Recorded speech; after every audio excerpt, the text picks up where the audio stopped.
გამარჯობა თქვენ უყურებთ მთავარ 6-ზე მე ნათია ტრაბაიძე. 1 საათია საპარლამენტო ოპოზიცია არასამთავრობო ორგანიზაციების წარმომადგენლებს ხვდება. მთავარი განსახილველი საკითხი ევროკომისიის 12 პუნქტიანი რეკომენდაცია. ოპოზიციას სურს მესამე სექტორთან ერთად შეიმუშაოს გეგმა, რომლითაც კანდიდატის სტატუსის მისაღებად საჭირო პირობები უნდა შესრულდეს. კონსულტაციების შედეგად შეჯერებული ვარიანტი საჯარო სავარაუდოდ ორშაბათს გახდება. თათია წოწონა უმუშაობს თემაზე და ახლა ის შემოგვიერთდება პირდაპირ ეთერში. ეს არის რიგით მეორე შეხვედრა უკვე არასამთავრობო სექტორსა და ოპოზიციას შორის საკანონმდებლო ორგანოში და დღესაც ოპოზიცია კიდევ ერთხელ ისმენს არასამთავრობო სექტორის ხედვას თუ როგორ ხედავენ ისინი 12 პუნქტიანი რეკომენდაციების შესრულების გზებს, ვინაიდან დრო არის ძალიან ცოტა და წლის ბოლომდე აქვს საქართველოს ვადა იმისთვის, რომ ყველა პუნქტი იქნას შესრულებული და დღეს ოპოზიცია ამ გეგმას და ამ ხედვებს კიდევ ერთხელ მოისმენს და ამის შემდგომ ისინი მიმართავენ სავარაუდოდ უკვე შემდეგ კვირაში საულმო ზურაბიშვილს საქართველოს პრეზიდენტს ოფიციალურად რომ დანიშნოს რიგარეშე სესია იმისთვის რომ მალე მოხდეს კონკრეტული კანონპროექტების მიღება. ოპოზიციაში ამბობენ რომ ქართული ოცნება ახლა დროს წელავს და სამუშაო ჯგუფები სწორედ ეს არის რომ ხელისუფლებას სურს რომ უბრალოდ დრო მოიგოს. რეალურად კანონპროექტები არის საკანონმდებლო ორგანოში უკვე დარეგისტრირებული და ამ კანონპროექტებზე უნდა იმუშაოს ოპოზიციამ და ხელისუფლებამ ერთად უკვე რიგარეშე სესიაზე. ერთ-ერთი ასეთი არის საკონსტიტუციო ცვლილებები, რომელზეც ხელისუფლება ამ დროისთვის ამბობს რომ ისინი ყოველ შემთხვევაში დეკემბრამდე არ მიიღებენ საკონსტიტუციო ცვლილებებს, თუმცა ოპოზიციაში ამბობენ რომ ახლა არის ტესტი ხელისუფლებისთვის საკონსტიტუციო ცვლილებების მიღება. იმ შემთხვევაში თუ არ მიიღებს ხელისუფლება და ქართული ოცნება ამ ცვლილებებს, გამოვა ისე რომ ხელისუფლებას არც 12 პუნქტიანი რეკომენდაციების შესრულება არ სურს. დღევანდელი შეხვედრა მნიშვნელოვანი არის, რომ არასამთავრობო ორგანიზაციებთან ერთად საპარლამენტო ოპოზიციამ შეძლოს რიგარეშე სტომის დღის წესრიგის ჩამოყალიბება, რათა შემდგომ ხელისუფლება ქართული ოცნება ვაიძულოთ რიგარეშე სესია მოწვეული იქნეს და დავიწყოთ პარლამენტმა 12 პუნქტიანი გეგმის შესრულება. საკონსტიტუციო ცვლილებების განხორციელება უნდა იყოს ქართული ოცნებისათვის ტესტი, რამდენად აპირებენ ისინი ქვეყანაში მართლაც დეპოლარიზაციის პროცესის დაწყებას და რამდენად მისცემენ პატარა პარტიებს საშუალებას შემოვიდნენ ქართულ პოლიტიკაში აქტიურად, იყოს ეს 2%-იანი ბარიერი თუ საარჩევნო ბლოკების აკრძალვის გაუქმება. ამიტომ ქართულმა ოცნებამ ულტიმატუმები კი არ უნდა წაუყენოს საკუთარ ხალხს და ევროკავშირს, არამედ იმოქმედოს როგორც პასუხისგებლიანმა პოლიტიკურმა ძალამ. მიშელის შეთანხმება შესრულდება, ეს იქნება მათ შორის ნაბიჯი დეოლიგარქიზაციისგან. ამიტომ საბოლოოდ ოლიგარქის გავლენისგან განთავისუფლება ჩვენი ქვეყნის ნიშნავს ქართული ოცნების ხელისუფლებიდან წასვლას, მიძინა ივანიშვილის პოლიტიკური პროექტის, მაგრამ ეს უნდა მოხდეს ცხადი არჩევნების გზით და სანამ არჩევნებამდე მივალთ, საჭირო არის კონკრეტული რეფორმების განხორციელება იმისთვის, რომ ივანიშვილის სრული კონტროლი ხელისუფლებაზე ჩვენს ქვეყანაში დასრულდეს. იმისთვის, რომ ახალ ვალდებულებების შესრულებაში გავყვეთ ქართულ ოცნებას, აუცილებელია წინა ვალდებულების შესრულება, ანუ საკონსტიტუციო ცვლილების მიღება, როგორც ტესტი, თუ ამაზე მოდიან, მაშინ არსებობს გარკვეული პოლიტიკური ნება. თუ ეს არ არსებობს და იმაზე არ მოდიან, ახალ შეყოლას აზრი არ აქვს, ეს ჭირდებათ იმიტაციისთვის, დროის გაწევლისთვის, მუხტის დასაგდებად და დასავლელი პარტნიორებისთვის თვალებში ნაცრის შესაყრელად და ამ იმიტაციაში ჩვენ არ უნდა მივეხმაროთ მათ პოლიტიკურ დღის წესრიგს.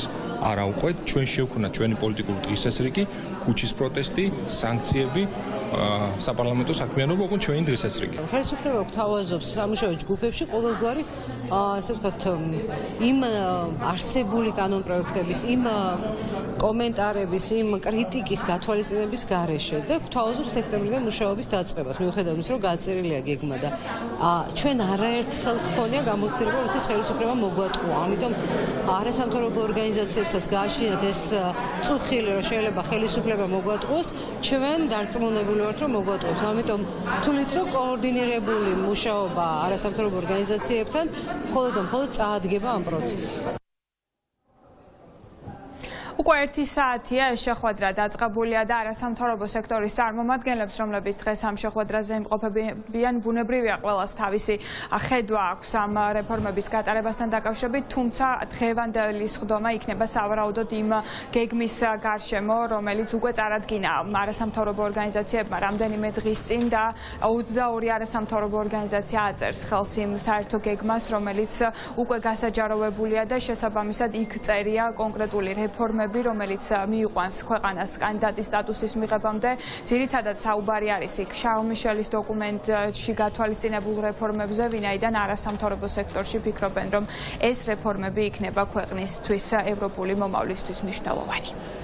აუცილებელი არის, რომ ქართულმა ოცნებამ საზოგადოებას დაანახოს რეალური პოლიტიკური ნება იმისთვის, რომ შემდგომ რაიმე პროცესი, როგორც სამუშაო პროცესი, წარიმართოს და ამ პოლიტიკური ნების დადასტურება და გამოხატვა შესაძლებელია ამ კანონპროექტების მიღების გზით. ნებისმიერი პროცესი, რომელიც ჩვენი წარმოდგენით არ მოემსახურება კანდიდატის სტატუსის მიზანს, მიღების მიზანს, ეს პროცესები არის ჩვენთვის მიუღებელი. მნიშვნელოვანი არის ის პუნქტები, რომელიც შეეხება საერთო სამართლებების სისტემაში გასატარებულ ცვლილებებს, მათ შორის არის სტრატეგია.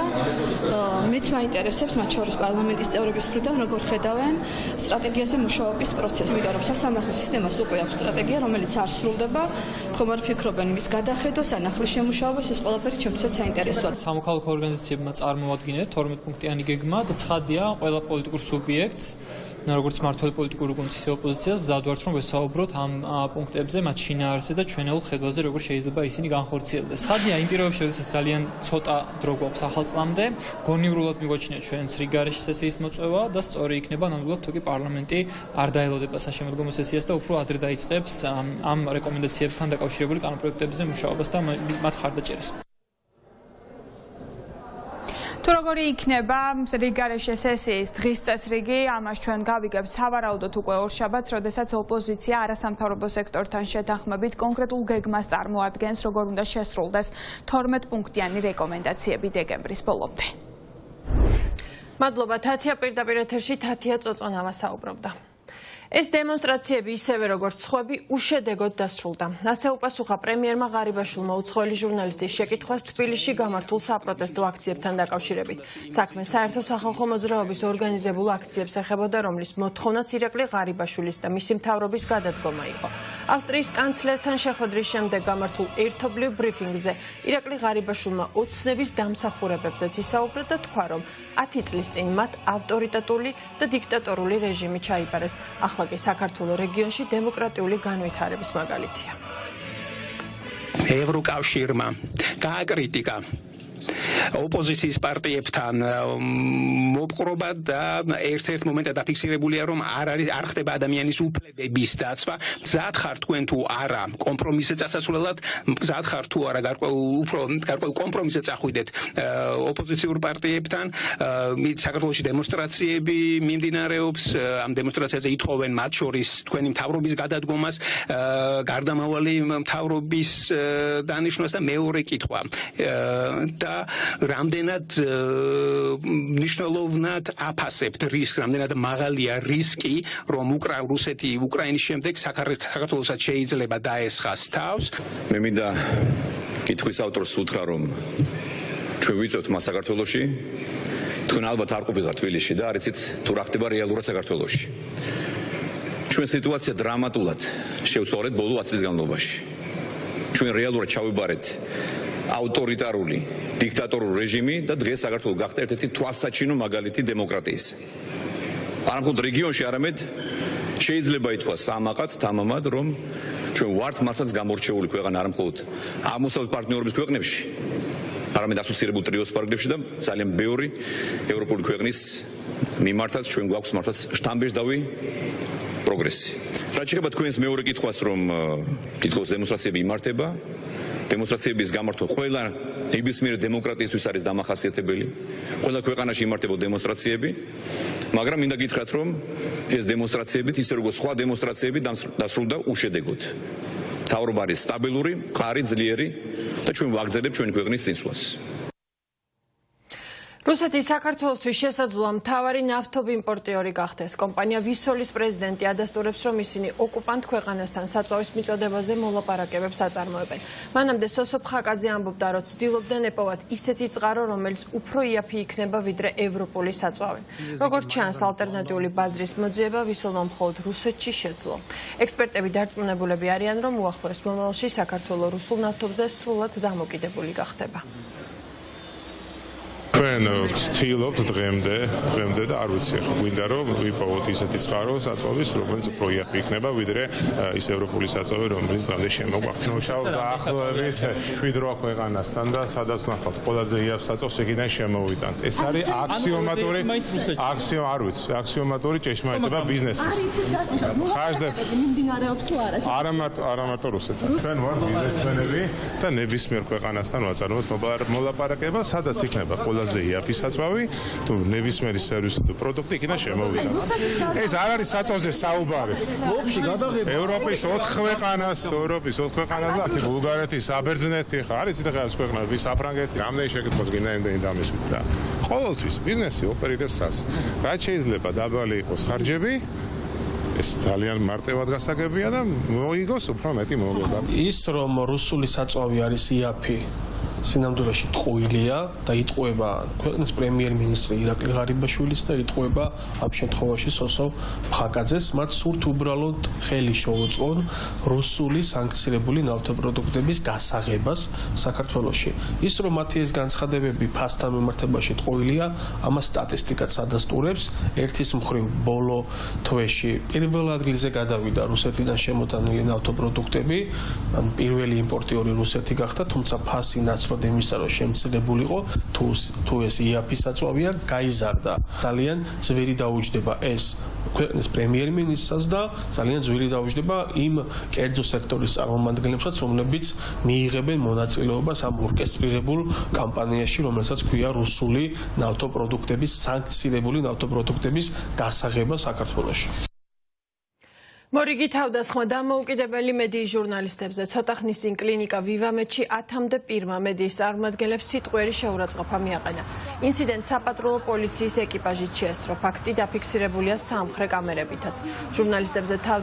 ჟურნალისტებზე თავდასხმის ფაქტზე უკვე დაკავებულია ერთი პირი. პარალელურად კლინიკა ვივამედი უკვე დატოვეს სამედიცინო ექსპერტებმა. მიხელ სააკაშვილის ჯანმრთელობის მდგომარეობის შესახებ დოკუმენტის გამოქვეყნება ისევ გადაიდო. ზურა პეტროსიანი მუშაობს კლინიკა ვივამედთან და ახლა ის შემოგვიერთდება პირდაპირ ეთერში. ზურა, დავიწყოთ ინციდენტით. რა მოხდა კლინიკის ეზოში? თავდასხმას ადგილი კლინიკა ვივამედის ეზოში მაშინ ჰქონდა, როდესაც დამოუკიდებელი ექსპერტები ტოვებდნენ კლინიკას და ჩვენ ვცდილობდით მათთვის კითხვები დაგვესვა. სწორედ ამ დროს 10-მდე პირი, რომელიც აქ იმყოფებოდა ერთ-ერთ პატიმართან, დაესხა ჟურნალისტებს თავს და მოგვაყენა სიტყვიერი შეურაცხყოფა. ყოველივე ეს კი ხდებოდა ძირითადად იმ საბაბით, რომ თითქოს ჩვენ ვართ მიკერძოებულები და ვაშუქებთ იმ მოვლენებს, რომლებიც უკავშირდება კონკრეტულ პოლიტიკურ პარტიას. ყოველ შემთხვევაში, ამ შემთხვევაში აგრესია მომდინარეობდა არა მხოლოდ ჟურნალისტების მიმართ, არამედ იმ ექსპერტების მიმართაც, რომლებიც მუშაობდნენ მიხელ სააკაშვილთან. მას შემდეგ, რაც უკვე ფაქტს ჰქონდა ადგილი და ჩვენ მივმართეთ საპატრულო პოლიციას, ამის შემდეგ უკვე მოხდა რეაგირება პოლიციელების მხრიდან და 10-მდე პირი განარიდეს უშუალოდ ტერიტორიას, თუმცა ჩვენ ვხედავდით მათ შორის კლინიკის ეზოს მიმდებარე ტერიტორიიდან თუ როგორც ცდილობდნენ ისინი ასევე იმას, რომ მოიყენებდნენ ჩვენთვის იმ ტერიტორიიდანაც კი სიტყვიერი შეურაცხყოფა. ამის შემდეგ უკვე მოხდა ერთ-ერთი პირის დაკავებას, რომელიც განსაკუთრებული აგრესიით გამოირჩეოდა, მათ შორის ჩვენი გადამღები ჯგუფის მიმართაც და ამის შემდეგ უკვე მოხდა მისი დაკავება, როგორც ვთქვით. ამ დროისთვის არსებული ინფორმაციით გომელაურის უწყება საქმე აქვს აღსრული წრულმანი ხულიგლობის მუხლით, ასევე ჩვენ პოლიციელებმა ჩამოგვართვეს ჩვენება და ბუნებრივი ამის შემდეგ ვითხრეს, რომ როდესაც გაიმართება სასამართლო პროცესი, იქ დაგვიბარებენ. ძალიან საინტერესო და ნიშანდობლივი არის ფაქტი, რომ როდესაც მათ შორის გვაყენებდნენ ფიზიკურ შეურაცხყოფას არა მხოლოდ ჩვენ, არამედ მათ შორის ექიმებსაც, ერთ-ერთი პირი ამბობდა, რომ მას არ ეშინია არც პოლიციის და იცის, რომ თუნდაც დაინიშნოს სასამართლო პროცესი, ჯარიმა იქნება მხოლოდ 400 ლარი, რასაც გადაიხსნის და ისევ იმავეს გაიმეორებს, რაც ფაქტობრივად ნიშნავს იმას, რომ ეს იყო მიზანმიმართული ქმედება და არ იყო შემთხვევითი ის, რაც მოხდა დღეს კლინიკა ვივამედის ეზოში. კლინიკა ვივამედთან ადგილი ჰქონდა პროვოკაციას გარკვეული დაჯგუფებების მხრიდან, როგორც ექსპერტების მიმართულებით, ასევე ჟურნალისტების მიმართულებით. რაც ყოველად დაუშვებლად მიმაჩნია და სამწუხაროდ ამაზე პოლიციის ეკიპაჟი არ რეაგირებდა ადეკვატურად. ასეთ სიტუაციაში შეკითხვა მინდა დავსვა, თუ კი ჩვენზე ახორციელებენ ამ დაგვარ ზემოქმედებას გარკვეული არ ვიცი რა დავარქვა ელემენტები, როგორი იქნება სააკაშვილის პატიმრობის პირობები. შეჩერებული ყოლი ახლა ასთან გამარჯვებას ჩამოგართვეთ და სამი კამერები ჩართული გქონდათ? გადაღებულია როგორ აქნებს შეურაცხყოფას? გადაღებულია ყველაფერი აბსოლუტურად. და რომ ამბობს რომ 400 ლარს გადავიხდი და გაგინებ. ყველაფერი გადაღებულია სამხედრო კამერაზე, რაც იყო და როგორც იყო. რაც შეეხება მთავარ თემას, რის გამოც ჩვენ მუშაობთ დილიდან აქ, ეს არის მიხეილ სააკაშვილის ჯანმრთელობის მდგომარეობა. სამედიცინო ექსპერტებმა დაახლოებით 1 საათის წინ დატოვეს ტერიტორია და მთავარი რაც გავიგეთ არის ის, რომ ახლა ქვეყნის მესამე პრეზიდენტს უტარდება დამატებითი გამოკვლევები, თუმცა ეს რატომ ჩაინიშნა ეს დამატებითი გამოკვლევები მაშინ, როდესაც ჩვენ უკვე ველოდებოდით ფაქტობრივად დასკვნის საბოლოო ეტაპს, ეს გაურკვეველია, როგორც მედიკოსები გვითხრეს, ეს გადაწყვეტილება მიიღეს კლინიკა ვივამედის ექიმებმა, თუმცა ნიშნავს თუ არა ეს, რომ ახლა მიხეილ სააკაშვილის ჯანმრთელობის მდგომარეობა კიდევ უფრო მეტად დამძიმდა, რის გამოც დასჭირდა მას დამატებითი კვლევების ჩატარება ჯერჯერობით. ყოველ შემთხვევაში კლინიკა ვივამედის ხელმძღვანელობას ამ ყველაფერზე განმარტება არ გაუკეთებია. ფაქტი რჩება ფაქტად, რომ მაშინ, როდესაც ჩვენ ველოდებოდით უკვე დასვნას და გვეგონდა, რომ ის იქნებოდა უკვე ფინალურ ეტაპზე, ახლა დაუბრუნდით იმ საწყის წერტილს, სადაც მიხეილ სააკაშვილს ისევ და ისევ დამატებით კვლევებს უტარებენ. ეს ყველაფერი კი ქვეყნის მესამე პრეზიდენტის ოჯახის წევრებს აფიქრებინებს, რომ ხდება პროცესების მიზანმიმართული გაჭიანურება იმისთვის, რომ არ მოხდეს საბოლოო მიზნის მიღწევა, ანუ მიხეილ სააკაშვილის გადაყვანა ქვეყნის ფარგლებს გარეთ სამკურნალოდ. და ახლა ამ წუთებში მიხეილ სააკაშვილთან კლინიკა ვივამედში იმყოფება კიდევ ერთი ადვოკატი, საუბარი არის ვალერი გელბახიანზე. ნიშნავს თუ არა ეს, რომ ახლა კიდევ ერთი ადვოკატი ჩაერთვება მიხეილ სააკაშვილის საქმეში, ეს ჯერჯერობით უცნობია. ჩვენთან მცირე კომენტარში ადვოკატმა აღნიშნა, რომ ის ქვეყნის მესამე პრეზიდენტთან იმყოფება მისივე მოთხოვნით, თუმცა რაც შეეხება საუბრის თემა, ამას ჩვენ მას შემდეგ გავიგებთ, რაც უკვე ადვოკატი დატოვებს კლინიკა ვივამედში. შეგიძლია ვივარაუდოთ, რომ შესაძლოა ვალერი გელბახიანი ჩაერთოს სწორედ იმ საკითხში და საქმის იმ ნაწილში, რომელიც საქმის სასჯელის გადავადების საკითხს ეხება. თვითონ რა შემოთავაზება ექნება, რა წინააღმდება ექნება. შეიძლება უბრალოდ სხვა თემებზე იქნება საკონსულტაციო საუბრები. კონკრეტული შემთხვევა მქონია სასამართლოში, როდესაც ციხის პირობებში დაავადებულ ადამიანი ჩამიტარებია ექსპერტიზა, მიმიტანია სასამართლოში შეუმგებლობა და გაუშვიათ ეს კაცი პირდაპირ დარბაზიდან, მხოლოდ იმ მოსაზრებით, რომ ციხეში შეუძლებელი იყო მისი განკურნება. აქ მიხეილ სააკაშვილი პრეზიდენტი იყო, არ იყო, ამას კი არ უნდა მიექცეს ყურადღება. დაავადების განკურნება არ თუ არა პენტენციალურ დაწესებულება შესაძლებელია, ეს არის მთავარი. მისი მდგომარეობა ფლუქტუირებს, ანუ არ არის სტაბილური, არასტაბილურია და შესაბამისად მოითხოვს ეს დამატებით გამოკვლევებს, ვინაიდან გამოკვლევებზე მიღებულია მკურნალობის ტაქტიკის საკითხები. რამდენ ხანს გაგრძელდება ეს ამაზე გვიჭირს პასუხის გაცემა, მაგრამ სავარაუდოდ ეს არ იქნება ერთი კვირა და ორი კვირა, აქ ლაპარაკია თვეებზე, რომლებიც პაციენტმა უნდა გაატაროს შესაბამის სამედიცინო დაწესებულებაში. კვლევები არ არის მარტივი, იქნება საკუთრივი გამოკვლევები, ფაქიზი კვლევები, ამიტომ ჩვენ დროს ახმას ვერ გეტყვით. გააჩნია ტექნიკურად როგორ მოახერხებს ამას სამართლის ადმინისტრაცია. მაშასე ბოლოდინი იმისა, რომ მიხეილ სააკაშვილის ჯანმრთელობის მდგომარეობის შესახებ საბოლოო დასვნა ამ კვირას გამოქვეყნდება, უკვე აღარ არსებობს, ვინაიდან ეს პროცესები ისევ გადაიდო იმ საბაბით, რომ ახლა ქვეყნის მესამე პრეზიდენტს უტარდება დამატებითი კვლევები, ვნახოთ გააკეთებს თუ არა რაიმე ტიპის განმარტებას თავად კლინიკის ადმინისტრაცია, თუ რატომ მოხდა ეს და ნიშნავს თუ არა, რაც მთავარია ყოველივე ეს, რომ ქვეყნის მესამე პრეზიდენტის ჯანმრთელობის მდგომარეობა ახლა ისევ დამძიმდა. ყოველ შემთხვევაში ამ ყველაფერზე პასუხს ველოდებით ახლა კლინიკის ადმინისტრაციიდან, რაც შეეხება ახალი ადვოკატის ჩართვას საქმეზე, ამ ყველაფერს გავიგებთ მაშინ, როდესაც ვალერი გელბახიანი კლინიკა ვივამედს დატოვებს. მადლობა ზურა, პირდაპირ ეთერში ზურა პეტროსიანი საუბრობდა. ეგრეთ წოდებულ სუსის კრებსების საქმეზე პროკურატურა 10 თვიანი დაგვიანებით გააქტიურდა. ნატა ფერაძის შემდეგ დაზარალებული სტატუსის სოციალური სამართლიანობის ცენტრის დამფუძნებელს თამთა მიქელაძეს ევანგელურ ბაპტისტური ეკლესიის წინამძღვარს მალხას სონღულაშვილს და ამავე ეკლესიის ეპისკოპოს რუსუდან გოცირიძეს მიანიჭეს. ყველა პირი უსაფრთხოების სამსახურიდან გამოჟონილი ფაილების ფიგურანტები იყვნენ და თავად ჰქონდათ გასაჯაროებული საუბრების ავთენტურობა დადასტურებული. თუმცა საქმეში სამართლებრივი სტატუსი იქამდე არ მისცეს, ვიდრე უკანონო მოსმენების საქმე რამდენიმე არასამთავრობომ ევროპულ სასამართლოში არ გაასაჩივრა. გუგა მაისურაძე ესაუბრა დაზარალებულად ცნობილ პირებს და ახლა ის შემოგვერდება პირდაპირ ეთერში. პროკურატურამ დაზარალებულთა სია 1-დან 4 კაცამდე გაზარდა. ჩვენ წინა გამოშვებებში გიყვებოდით, რომ დაზარალებული სტატუსი ოფიციალურად მიანიჭეს სამოქალაქო აქტივისტ ნატა ფერაძეს, თუმცა ეს დაზარალებულთა რიცხვი მხოლოდ ამით არ შემოიფარგლება. აქ მოხდნენ, როგორც ჩვენ აღნიშნე, ევანგელურ ბაპტისტური ეკლესიის ორი წარმომადგენელი, ხელმძღვანელი მალხას სონღულაშვილი და ეპისკოპოსი რუსუდან გოცირიძე, ასევე არასამთავრობო სექტორის წარმომადგენელი თამთა მიქელაძე. თამთა მიქელაძე პირდაპირ ამბობს, რომ 10 თვიანი სრულად მოქმედობის შემდგომ გამოძიება მათ მხოლოდ იმის გამო მიანიჭა დაზარალებული სტატუსი, რომ მისი სახელი და გვარი არის იმ ის არჩევანი, რომელიც არასამთავრობო ორგანიზაციებმა სტრასბურგისთვის მოამზადეს, რაც შეეხება რუსუდან გოცირიძეს ევანგელისტური ბაპტისტური ეკლესიის ეპისკოპოსის ამბობს, რომ დაახლოებით 2 კვირის წინ მიანიჭა მას პროკურატურამ დაზარალებული სტატუსი, თუმცა მას ამ დრომდე საქმის მასალებთან წვდომა არ აქვს, რომლითაც დადგინდება თუ რა გააკეთა პროკურატურამ 10 თვის განმავლობაში და იყო თუ არა გამოძიება უბრალოდ თაროზე შემოდებული. დაზარალების სტატუსის მონიჭებაც კი თითქმის 1 წლის შემდეგ მოხდა, მაშინ როდესაც ერთის მხრივ ევროპულ სასამართლოში წავიდა საქმის ნაწილი და ამავდროულად ეს თემაც იყო აქტიურ განხილვებში ევროკავშირთან დაკავშირებულ პროცესებში და ბუნებრივია რომ ჩვენ ვერ ჩავთვლით რომ გამოძიება ეფექტიანია, სანამ ჩვენ არ დავინახავთ რომ მთელი ეს პერიოდის განმავლობაში გამოძიება ნამდვილად აქტიური იყო და რომ გამოძიება მიდის სუსის მაღალი თანამდებობის პირები სამართლებრივ პასუხისმგებლობამდე. ამ სტატუსის მონიჭებას არაფერი შეუცვლია, იმიტომ რომ ჯერჯერობით არ არის ხელმისაწვდომი დოკუმენტები, არანაირი სხვა ნაბიჯი არ გადადგმულა. ჩვენ უნდა მოვთხოვოთ პასუხი სახელმწიფოს იმის გამო, თურმე როგორი ყოფილა გარეგნული ფორმების მიღმა, თურმე ისევ ისეთი საბჭოური და ამაზე თუ არ გვექნება რეაგირება როგორც მოქალაქეებს, ესეთი პროცესები წინ ნელაც კი არ მიდის, პირიქით ესეთი პროცესებს თუ არ შეეხება, უკან მიდის. დაზარალებული სტატუს ფიგურანტებისთვის აქვს ძალიან დიდი მნიშვნელობა. პირველი, იმიტომ რომ პროკურატურა ოფიციალურად აღიარებს იმას, რომ სახელმწიფო უსაფრთხოების სამსახურმა უკანონო მიყურადება განახორციელა იმ პირებზე, რომლებიც არიან ფიგურანტები და ოფიციალურად ცნეს დაზარალებულად, ხოლო მეორე არის ის, რომ მათ უკვე ხელმისაწვდომობა ექნებათ საქმის მასალებზე, ანუ დადგინდება რა გააკეთა პროკურატურამ 10-თვიანი გამოძიების ფარგლებში და გამოიძია თუ არა, ან საერთოდ გადადგა თუ არა მის გამოსაძიებლად ნაბიჯები. საუბარია 2021 წლის ყველაზე გახმაურებულ საქმეზე, როდესაც სახელმწიფო უსაფრთხოების სამსახურიდან 10,000-ობით ფაილმა გამოიჟონა, საიდანაც დადგინდა, რომ ყველას გვისმენენ. მადლობა გუგა, პირდაპირ ეთერში გუგა მაისურაძე საუბრობდა.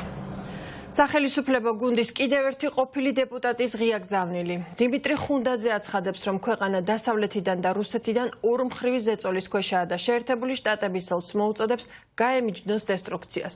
ხუნდაძემდე კელი დეგნანს ღია წერილით მიხელ ყაველაშვილმა მიმართა, სადაც ქართული ოცნებიდან ფორმალურად გასული დეპუტატი აცხადებს, რომ ვერავითარი რუსული რბილი ძალა ვერ შეარყევს საქართველოში ამერიკის რეპუტაციას ისე, როგორც მისი განცხადებები თუ დუმილი. მიხელ ყაველაშვილის განცხადებით ნარატივი იმის შესახებ, რომ ამერიკას საქართველოს ომში ჩართვა უნდა არა FSB სახელმძღვანელოებში, არამედ დეგნანისგან დაფინანსებული თუ მასთან აფილირებული ადამიანების განცხადებებში უნდა ეძებონ. ელჩი დეგნანისთვის გაგზავნილ წერილში დეპუტატი ყაველაშვილი ისევ თავს ესხმის სახალხო დამცველს, არასამთავრობო ორგანიზაციებს, ოპოზიციონერ დეპუტატებსა და კრიტიკული მედიის ჟურნალისტებს. ამერიკის ელჩს შეუძლია ნეგატიური დუმილის ნაცვლად პოზიტიურად გამიჯნოს გამიზნული დესტრუქცია და შესაძლო ომი საქართველოში. პროცესის სწორი განვითარების შესაძლებლობისგან, რაც დიდი და პატარა ქვეყნების საერთო ინტერესებში უნდა იქნას განხილული და არა ცალმხრივად. რეალურად დღეს საქართველო და მისი ხელისუფლება ორმხრივი ზეწოლის ქვეშ იმყოფება. ერთის მხრივ დასავლეთის მხრიდან ქრონიკული ღია კარის პოლიტიკით და მეორეს მხრივ რუსეთიდან ოკუპირებული ტერიტორიების შანტაჟითა და იარაღის ჟღარუნით. საქართველოს კი თითქოს საკუთარ უსაფრთხოებაზე ფიქრის უფლებაც არ აქვს. ამერიკის ელჩის დუმილი და ომის პარტიის ირიბით თუ ღია მხარდაჭერა ანგრევს საქართველოში ევროატლანტიკურ ღირებულებებს. ეს არის სწორედ FSB-ს მიზანი და ყველაზე დიდი ხიფათი საქართველოსთვის. ნარატივი იმის შესახებ, რომ ამერიკას საქართველოს ომში ჩართვა უნდა არა FSB სახელმძღვანელოებში, არამედ თქვენგან დაფინანსებული და თქვენთან აფილირებული ადამიანების განცხადებებსა და მათგან თქვენ არ გამიჯნვაში უნდა ვეძებოთ. რატომ უწყობენ ხელს თქვენი დაფინანსებული და თქვენს მიერ მოწონებული NGO-ები, პარტიები და ტელევიზიები საქართველოში FSB-ს ნარატივის გამყარებას ჩვენთვის სრულიად გაუგებარია. ამ ყველაფერთან პირდაპირ კავშირშია დღევანდელი აქციებიც, რომლებსაც ზუსტად იგივე ხალხი აორგანიზებს, რომლებიც ომის რიტორიკით გამოირჩეოდნენ, სანქციებთან მიერთებისა და თვითმფრინავის ბორტების გაშვებისკენ მოგვიწოდებდნენ და ამ მოთხოვნებით თებერვალ მარტში საპროტესტო აქციებს აორგანიზებდნენ. ზუსტად ეს ხალხი დაატრენინგა ომის დაწყებიდან მალევე ამერიკიდან ჩამოსულმა პიტერ აკერმანმა, რომელიც როგორც ცნობილია ამერიკის ოფიციალურ სტრუქტურებთან მჭიდროდ დაკავშირებული კაცი იყო. მე მინდა დავარწმუნო ნაცმოძრაობა თუ ვინმე სხვა, ვინც ამ განცხადებებს აკეთებს, საკმაოდ ინტელექტუალური ადამიანია საკმაოდ უჭრის კალამიც და გონებაც იმისათვის, რათა ჩამოაყალიბოს თავისი აზრი. მაგრამ კიდევ ერთხელ გეუბნებით, ეს ჩვენი გზა არ არის და ჩვენი გაყოფაც ამიტომ მოხდა. აფხაზეთის საოკუპაციო რეჟიმი ბიჭვინთის საზღვაო აკვატორიის და სანაპირო ზოლის ნაწილს რუსეთის ფედერაციისთვის გადაცემას გეგმავს. ამის შესახებ ინფორმაციას ადგილობრივი მედია ავრცელებს. ცნობილი ხდება, რომ რუსეთის ხელისუფლებასა და აფხაზეთის საოკუპაციო რეჟიმს შორის შეთანხმება 6 თვის წინ 2022 წლის 19 იანვარს ფარულად გაფორმდა. ცნობილია, რომ შეთანხმება უძრავი ქონების უსასყიდლოდ გადაცემას, ასევე საზღვაო აკვატორიის მონაკვეთისა და მასთან არსებული სანაპიროების იჯარით გადაცემას ითვალისწინებს. აფხაზეთის საოკუპაციო რეჟიმსა და მოსკოვს შორის გაფორმებულ შეთანხმებას აფხაზეთის სამოქალაქო სექტორის წარმომადგენლები ეწინააღმდეგებიან და დე-ფაქტო პარლამენტს შეთანხმების რატიფიცირების პროცესის ჩაშლისკენ მოუწოდებენ. Один едешь, но дорога вполне, приличная, местами две машины. Я встретил с обеими нормально. Да, Коть, я здесь снимаю. Смотри. უკრაინა თქვენი ქვეყანა არ არის, მისი მარცვლეული თქვენი არ არის. რატომ ბლოკავთ პორტებს? ამ სიტყვებით მიმართა ამერიკის შეერთებული შტატების სახელმწიფო მდივანმა ენტონი ბლინკენმა რუსულ დელეგაციას ინდონეზიაში მიმდინარე დიდი ოცეულის სამიტზე. ბლინკენის ეს სიტყვები კამერებს არ დაუფიქსირებიათ, მაგრამ ტელეკომპანია CNN-ის ცნობით ამის შესახებ ამერიკული დელეგაციის ერთ-ერთმა წევრმა განაცხადა, რომელმაც ვინაობის დასახელება არ ისურვა. სააგენტოს ცნობით ბლინკენმა ისაუბრა შეხვედრის პლენარულ სხდომაზე, რომელიც ფოკუსირებული იყო სურსათსა და ენერგორესურსებთან დაკავშირებულ დაუცველობაზე.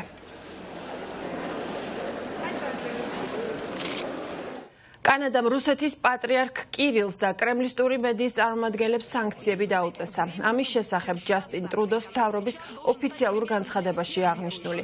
კირილის გარდა სიაში მოხვდნენ პროპაგანდისტები კატერინა ანდრეევა, პეტრო აკოპოვი, ოლგა სკაბაევა, ზახარ პრილეპინი, მარია ზახაროვა, ტიგრან ხუდავერდიანი, ანდრეი ლიპოვი და სხვები. მედია საშუალებებიდან სანქციები გავრცელდა გამოცემებზე რეგნუმი, ტასი, პირველი კანალი, Россия 24, Russia Today, Sputnik, Вести да Газпром Медиа. Общий объем, который со всем комплексом вопросов, связанных с женщиной, мягко выражаясь.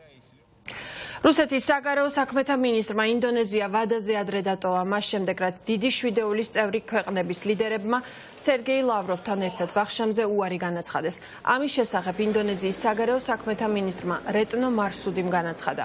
დიდი ოცეულის სამიტზე, რომელიც ამაზიურ ქვეყანაში მიმდინარეობს, რუსეთის საგარეო საქმეთა მინისტრიც იმყოფებოდა. სააგენტო კიოდო იუწყება, რომ დიდი შვიდეულის წევრებმა წინასწარ შეატყობინეს ინდონეზიის საგარეო უწყებას, რომ ვახშამზე დასწრებას არ აპირებდნენ. ასევე ვრცელდება ინფორმაცია, რომ მათ საერთო ფოტოსესიაშიც არ მიუღიათ მონაწილეობა. რუსეთის საგარეო საქმეთა სამინისტროს პრეს-მდივანმა მარია ზახაროვამ განაცხადა, რომ სერგეი ლავროვს ვახშამზე ვინმეს არ ყოფნა არ შეუმჩნევია. ასეთი იყო ახალი ამბები ამ დროისთვის. მთავარი გამოშვებით 9-ზე დაბრუნდება. ნახვამდის.